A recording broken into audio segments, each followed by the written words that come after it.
Here's a question for you. Each day, we're bombarded with thousands of advertisements and stimuli. There are so many messages surrounding us that we don't even notice most of them. But even if we don't consciously notice them, can they still influence us? Let's answer that question with a brick. Now, in one study, researchers asked a group of students to think of as many unusual uses they could think of for a brick. No, John, I told you 1,000 times, I can't make the meeting today, just reschedule it. Now, before asking students, researchers subliminally flashed them with one of two logos. Either the logo of Apple, a company with a very creative connotation, or the logo of IBM, a company with not so much creativity. Now, surprisingly, even though students had no idea that they were even exposed to those logos, students who were exposed to Apple's logo were able to list significantly more uses for a brick. Pretty cool.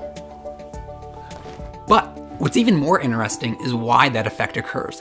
So the reason has to do with spreading activation in your semantic network.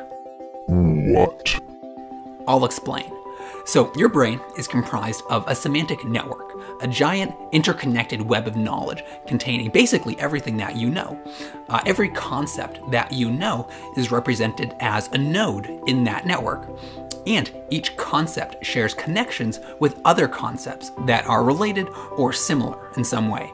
So your concept for Apple, for example, would be connected to concepts like computers, Steve Jobs, fruit, and in the case of that research study, creativity. Now, when you're exposed to a stimulus, such as Apple's logo, that exposure activates that concept in your network, and it triggers what's known as spreading activation. So once that concept becomes activated, all of the other concepts that are connected to it become activated as well. So once all of those concepts become activated, they all become temporarily integrated in the way that you process the world around you. So they sort of taint your perception and behavior. So if you're exposed to Apple's logo, for example, that exposure will make the concept of creativity more prevalent to you on a subconscious level. So if you're given a creative task to perform, you'll actually perform better on it because the concept of creativity is more prevalent. So that overall effect and influence is known as priming. And that's the reason why images can subconsciously influence your perception and behavior. But the important word is influence. A lot of people think that advertisements can contain subliminal messages or some other types of cues that will control or dictate people's behavior, which is completely false. And to think like that is just idiotic and stupid. But there is something interesting that can happen. This same principle can actually be used to read people's minds. So let's try an experiment. Now, I want you to go with your gut reaction, and I'm going to ask you to think of something. And if I'm lucky, which I think the important word is lucky, I'll be able to read your mind. So just think of any number between 1 and 10. Are you thinking of a number? You see, it's impossible to be foolproof, but people watching this video right now are psychologically more likely to think of the number 7. Is that what number you were thinking of? So what was it that made you more likely to think of the number 7? Well, right before I asked you to think of a number, I casually mentioned a concept that was semantically related to the number 7. Can you think of it?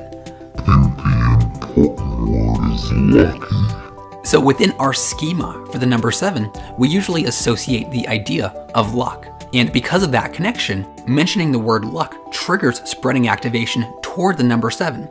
So when you're asked to think of a number, that heightened activation will cause the number 7 to pop into your mind more easily. So you'll be more likely to think of it. Now, does it work every time? So neither of you were thinking of the number 7.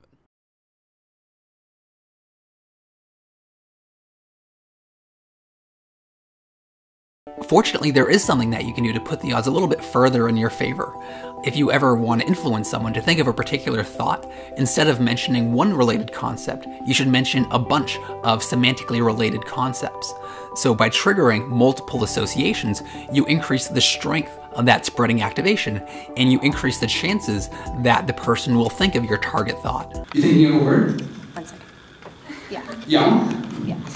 Yes, I am thinking of a word. Okay. Rainbow.